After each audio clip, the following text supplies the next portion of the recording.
Tá bem, Juliana? Vamos perguntar para o Padre Paulo? Vamos lá, o que você tem aí? O Joca Ferreira faz a seguinte pergunta. Graças a Deus que o próprio Senhor levantou Lutério para pôr fim à soberania da grande Babilônia. E muita prepotência da Igreja Católica, falida e suja, querer se dizer a Igreja de Cristo. Jesus não fundou igreja, e muito menos a católica, que é um antro de perdição e pedofilia. Gostaria de saber onde está escrito na Bíblia que Jesus fundou a igreja, e onde está escrito que Pedro foi papa. A pedra de que fala o Evangelho é Jesus, e não Pedro. Estudem mais. Bom, provocaram. Vamos fazer o quê, né? Hoje à tarde, eu já vi que você já deu muita resposta sobre isso, na pregação da tarde hoje, né? Veja. Mas tá aí. Tudo bem, vamos lá. Então vamos por partes, porque é um tiroteio, né? Isso não é uma pergunta. É um tiroteio.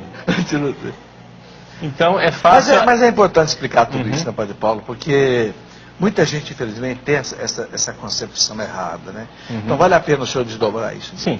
Então, vamos lá. Primeira coisa, a acusação de que a Igreja Católica é a Babilônia, né? Essa acusação é simplesmente ignorância sua de não saber ler o Apocalipse, né?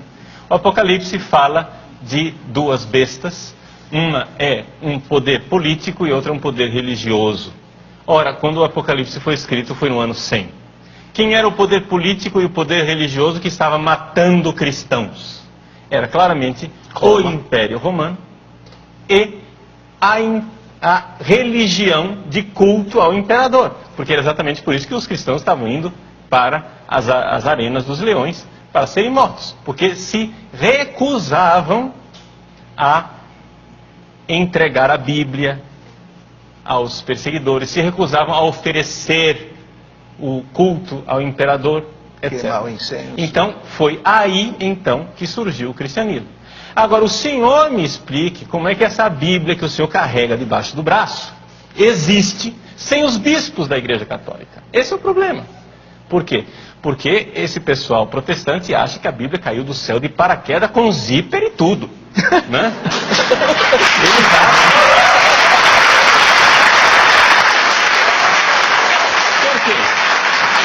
Porque durante a Bíblia, hoje nós temos um volume bonitinho, né? Você que tem uma igreja que surgiu a partir da imprensa, é fácil carregar a Bíblia debaixo do braço, porque você nasceu quando já tinha imprensa. A Igreja Católica teve que viver durante 1500 anos, onde a Bíblia não era um livrinho assim, era uma biblioteca imensa que ninguém podia ter em casa, porque tinha que ser copiada palavra por palavra, né? E nós sobrevivemos 1500 anos, graças a Deus, à tradição, né, da palavra de Deus que foi transmitida. Porque quem foi que disse que, por exemplo, não vamos nem entrar no rolo dos livros do Antigo Testamento. Vamos entrar nos 27 livros do Novo Testamento, que é igual na minha Bíblia e na sua, seu doutor protestante. Nós temos 27 livros iguais. Esses 27 livros foram colocados ali magicamente. Vai estudar a história da igreja e entender que foram 3 séculos de briga. 3 séculos de briga, porque os gnósticos, como bem lembra o senhor Dan Brown, no Código da Vinci, os gnósticos queriam colocar todo tipo de asneira dentro da Bíblia. Eles queriam colocar o Evangelho de Maria Madalena, o Evangelho de Tomé, o Evangelho de Lucas, tudo lá dentro da Bíblia. E a Igreja Católica disse não. Os apócrifos. Né? Os apócrifos. Já Marcião, que era um outro herege, queria tirar tudo, né? Queria jogar no lixo o Antigo Testamento, queria jogar no lixo todos os evangelhos, exceto o de Lucas, queria jogar no lixo todas as cartas, exceto algumas cartas paulinas. Houve 3 séculos de briga. Se não fossem os bispos da Igreja Católica, de que jeito que o senhor tinha esses 27 livros aí debaixo do seu braço? É fácil acusar a igreja de Babilônia, é fácil cuspir no prato que você comeu. Nós guardamos a Bíblia durante 1500 anos para o senhor agora deturpá-la e interpretá-la de forma errada. Se o senhor tem Bíblia, o senhor deve ir à Igreja Católica.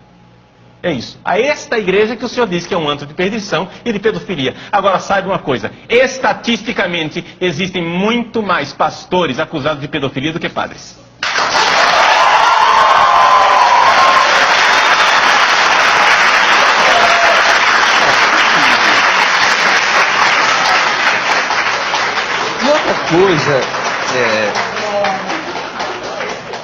outra coisa que foi colocada aí nessa pergunta, Padre Paulo, que eu não entendo como é que fazem uma pergunta dessa.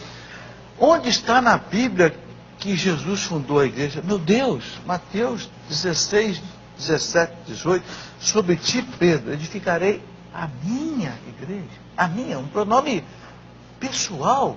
Quer dizer, não é possível que uma pessoa que tem a Bíblia ali, viu lá, não entenda que o Cristo fundou a igreja no ano 30, mais ou menos, não sei, da era cristã, e colocou em torno dele os apóstolos, e disse para os apóstolos: quem vos ouve, a mim ouve, Lucas 10, 16.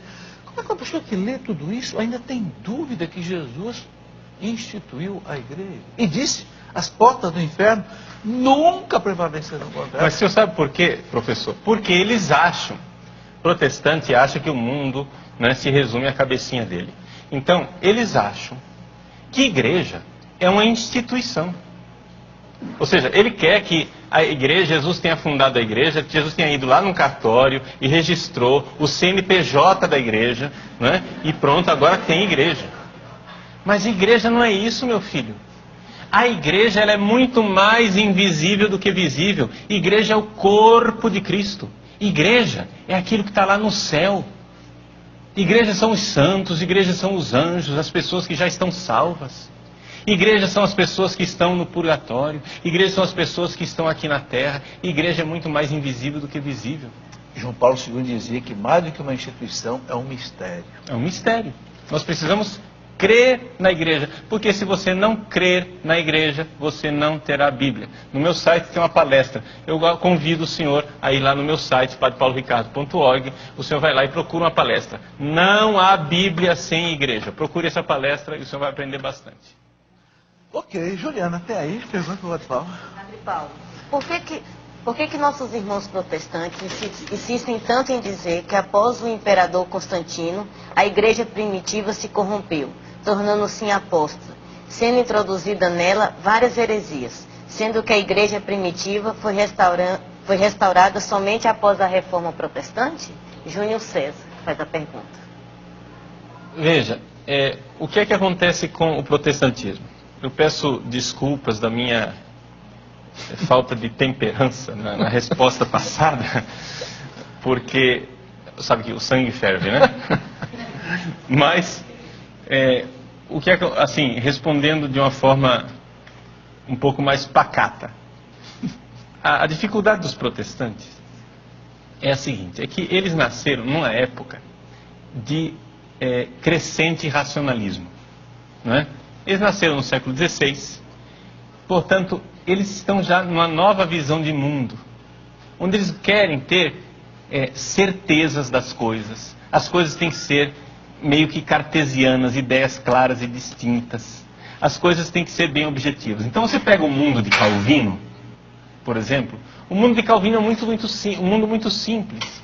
Se você pega uma catedral medieval, a catedral católica, não é? Ela é cheia de altares laterais, na penumbra, anjos, santos, velas, incenso, etc. Ele é um mundo muito complexo, é um mundo que não entra na nossa mente. Por quê? Porque para nós católicos, nós sabemos, Deus não cabe na nossa cabeça. Portanto, o mundo invisível de Deus, dos seus anjos, dos seus santos, é um mundo que ultrapassa a nossa racionalidade. O que é que faz Calvino? Ele entra numa catedral gótica, como a Catedral de Genebra, não é? Varre aquilo tudo, limpa as paredes, transforma aquilo numa sala de aula com um púlpito. Cada um pegue seu livro e vamos estudar. Sala de aula. Esse é o culto protestante. Não é? Tudo baseado na Bíblia. Está na Bíblia, existe. Não está na Bíblia, não existe. Lutero concordava com isso. Lutero, ele começou a coisa, entende? Mas Calvino radicalizou. E, na verdade, os protestantes que nós temos aqui no Brasil são 99% calvinistas. E não luteranos. Entende? Por isso eu estou pegando Calvino para entender como é que é a mentalidade dos nossos irmãos evangélicos aqui no Brasil. Não é? Eles querem uma certeza, como isso daqui fosse um receituário, como se a Bíblia fosse um receituário muito fácil de ler, né? Sem dúvida alguma, sem problema nenhum, está escrito, não está escrito, não está escrito. Só que a gente sabe que a Bíblia é um mundo. A Bíblia não é assim tão fácil. Você encontra uma afirmação e você encontra 10 outras que aparentemente contradizem. Ou você entra primeiro na Igreja de Cristo, forma a sua fé na Igreja de Cristo, e aí você é capaz de ler a Bíblia, ou então a Bíblia vai ser sempre uma faca de 2 gumes e vai terminar havendo divisão em cima de divisão, como as igrejas protestantes são divididas. Eles nunca vão entrar de acordo. Todos eles têm a mesma Bíblia, mas nenhum deles entra de acordo. Entende? Então, a grande dificuldade é essa. Esse é o grande problema. Então, eles falam que a Igreja Católica é o cristianismo paganizado, né? Que se paganizou a partir de Constantino. Mas isso daqui não tem fundamento nenhum. Ah, porque veja só, a liturgia de vocês é a liturgia dos sacerdotes pagãos, é a liturgia, vocês usam insígnias dos imperadores romanos, e tudo isso é paganismo. Como se, ou seja, para você que é católico que está assistindo, para a visão dos evangélicos calvinistas, é como se nós fôssemos uma espécie de sincretismo religioso, como é a macumba. Entendeu? Ou seja, um negócio que era cristão, mas aí misturou com orixás, com, né, divindades pagãs. É essa ideia que eles têm do catolicismo. Que nós somos sincretistas. Pois bem, por que é que nós não somos sincretistas? Nós não somos sincretistas porque o nosso manual de liturgia não são os cultos pagãos. Nosso manual de liturgia é o Apocalipse. Vai lá, abre, meu irmão. Está lá, incenso, túnica branca, né? Altares, tudo isso está no Apocalipse. Esse é o nosso manual de liturgia. Depois outra coisa, antes que houvesse Bíblia canonizada no Novo Testamento, os 27 livros, nós já tínhamos o nosso culto cristão. Vá às catacumbas, por exemplo. Você visita lá na catacumba de São Sebastião em Roma.